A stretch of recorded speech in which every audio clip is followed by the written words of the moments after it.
This is Valerie Aiello, and you are listening to Idea Diary. How's it going, y'all? Thanks for coming back and hanging out. It's Sunday, and I guess today I was listening to Inspire Nation show. In particular, one of the episodes is with Mitch Horowitz, who I like, and yeah, I just wanted to start out this show with telling you to go listen to that episode. I'll link it in the description somewhere, but I feel like Inspire Nation, overall, pleasant experience. You'll learn something, and if you're feeling a bit frazzled, like I am this week for whatever reason, I guess I just have a lot going on. I really can't pinpoint exactly what's making me so distracted and having so many errands and things coming at me all from every angle, but I'm just going with it. Still filming the show every day. And the one thing, if I just need to kind of calm down, if I play an Inspire Nation episode, which each one is about an hour, I do feel just calmer. And it's not like meditating or forcing myself to learn something, it's just, it's something different that show is. And it's kind of a light-hearted, let's take a moment to think about something and talk about it. And overall, every episode is about being positive. And I think it's an excellent show. A lot of people know about it, but a lot of people still don't. It's just, that's the thing with YouTube and podcasts. There's about 40 million great things to discover and listen to. Like, there's no way. I think the best way to figure out stuff is through people sharing what they listen to and what they are into. And I pretty much like the old days. So a lot of the times you would watch MTV or you would listen to the radio, and that's how you found music. But if you liked alternative music, or you liked punk or new wave or things like that, usually you would discover music because somebody would make you a mixtape. And usually it was somebody who had a huge crush on you, and they would make you like 20. But it was how things got discovered. There wasn't the internet like there is today. And still, you could find super underground bands. If you were listening to a band in the 90s that anyone's heard of, you were listening to music. You had to be listening to something so obscure, just something that you've discovered that nobody knows about, that, then you were cool. But there's a story about Liz Phair. So Liz Phair was in college, and I think she would just play guitar in her room. Her parents didn't even know she could play guitar, I don't think. And she would just play guitar in her room. And I think a friend of hers liked what she was doing and asked her to make a little demo tape. And somehow that demo tape got passed around. I don't know the exact story. I'd have to go and rewatch some behind the music episode or something. I don't even know where I know this story, but she made a mixtape. She wasn't trying to be a rock star, writing songs and, just had a band or anything like that. So I think she just wrote songs by herself in her room. Nobody knew. And I think whoever she gave it to, somehow it got into the hands of Matador Records, and let me just double check that. But she got a record deal off of this weird demo tape that she made in her bedroom. And that's how it was done. Oh my God. Don't you hate when you're trying to type in the search engine and they fill in the rest of your sentence, but it's not what you're looking for? And then you have to go and start over again? Why does it do that? Yeah, there's no way I can find this in 2 seconds, but I'm pretty sure it was Matador. I might be wrong. I'll correct in the next episode, I guess. Yeah, I don't know. That story just popped in my head. So what I wanted to mention from yesterday's show that I'm liking the new phrase, now is the new later. So if there's something that you keep putting off, I'm going to do that later. I'm going to do that later. Well, just do it now.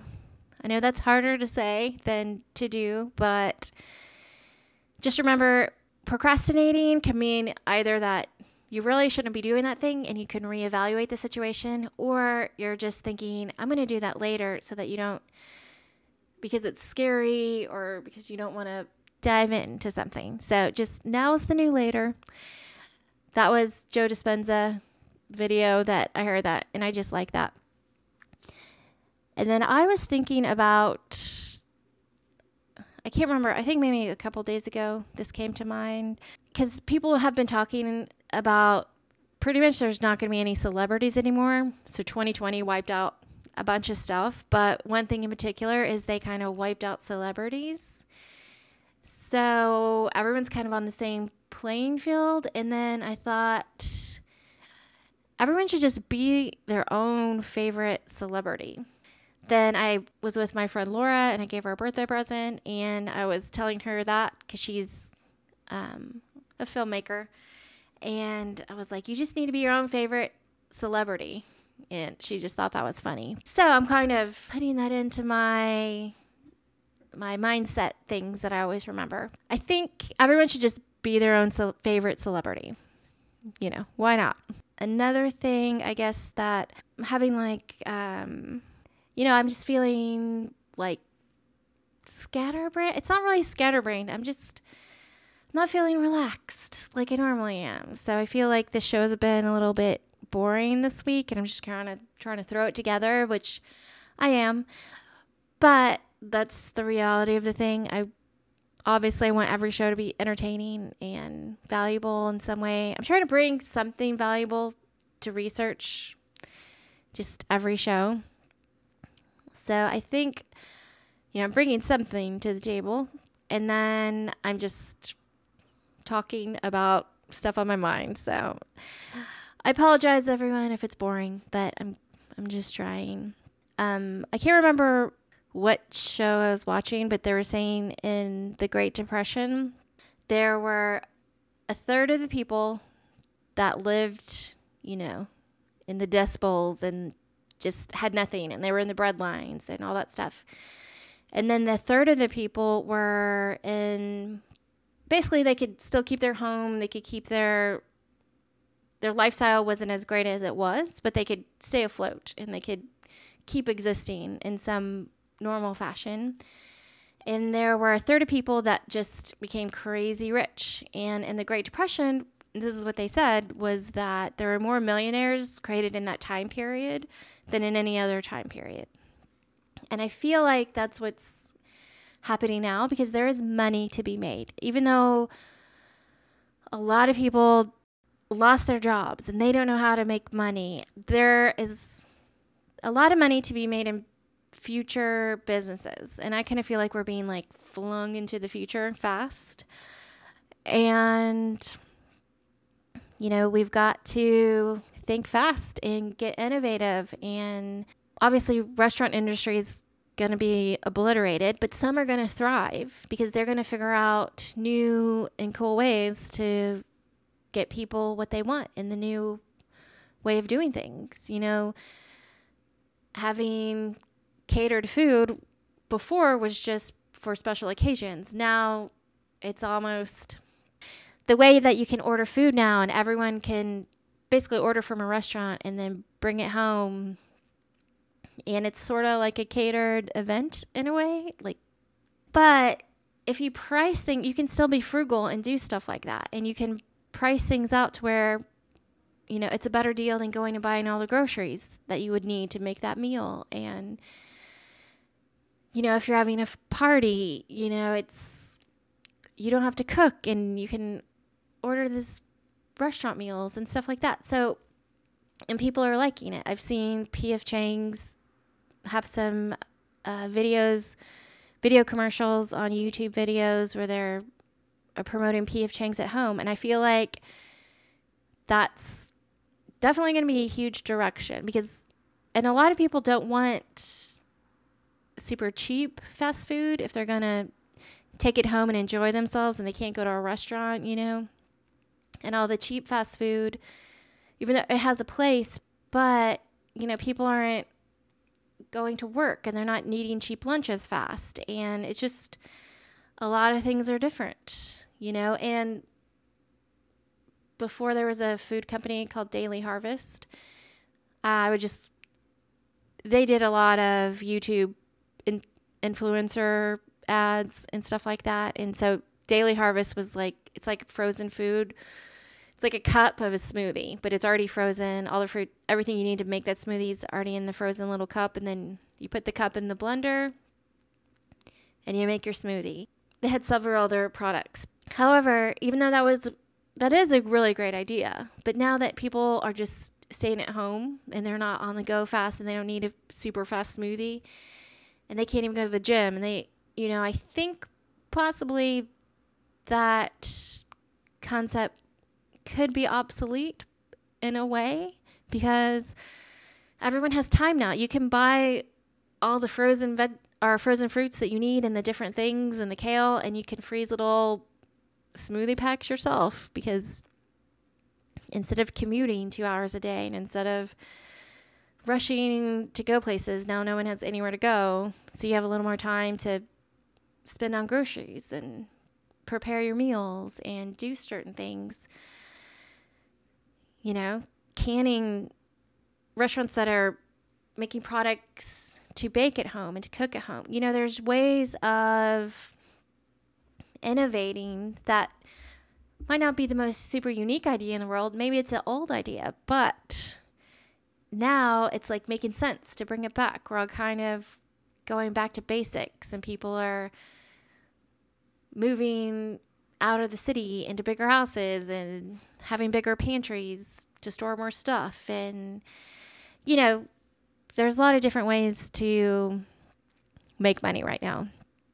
Anyways, so I was listening to the Inspire Nation show with Mitch Horowitz, and he was just talking about how Napoleon Hill, Think and Grow Rich, and Claude Bristol, The Magic of Believing, and a few other books were kind of written in the Great Depression time. There's a lot of positivity that can happen during hard times. And then if you feel inspired to share stuff and to, for me, I'm inspired for some reason. I'm not a coach. I'm not a teacher. I don't feel like a motivational speaker, but I do feel like I know some stuff and I want to share and I want to help bring people up, because one of the things that I know is I quit my last corporate type of job in 2007 and I've never gone back to a paycheck lifestyle. And there are certainly times that I wanted to, because it would have been easier, but that never happened for me. The point is, overall, is figure out how to get positive. You can be happy. You don't have to do what everyone else does. It doesn't always have to make sense. You can make yourself happy. And if you're having problems with struggling with money and stuff like that, get these classic books, Think and Grow Rich and The Magic of Believing, and maybe you'll find some inspiration, because if they could have come out of that Great Depression, whatever huge, giant, mega depression we're about to be in, you can come out of that too. And I guess Mitch, in the Inspire Nation show, he was talking about how freelancers aren't really being hit the hardest in this crash, in this job plummet, because freelancers have already figured out how to hustle for jobs, and they were never counting on a paycheck. It was always like, I'm not getting paid unless I have the next gig.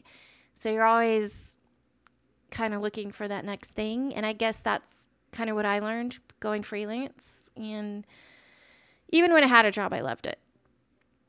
But going freelance, it did teach me that kind of how to survive without a paycheck every month. And, I feel lucky that I prepared myself in some way without even knowing, I guess. But basically, my life hasn't changed much since the shutdown, except for social activities and enjoying myself and going out and meeting people out and all that stuff. But a lot of people are having driveway parties or pool parties or backyard parties. And I think everything is going to be okay. We just all have to figure out the new way to do things. And we definitely have at least 5 years, I feel like, to be as awesome as we can be. And then assess the situation, assess the new world. How has it changed? Where do you want to be? Where do you want to live? And no bosses and no paychecks might be your new world. And you might actually make more money figuring out something new for yourself than you did collecting a paycheck. So just keeping it positive. Hopefully everyone's doing okay out there. And I guess that's the Sunday show. And I will see you tomorrow. So I still don't know how to end the show. And I guess I'm just going to play the music.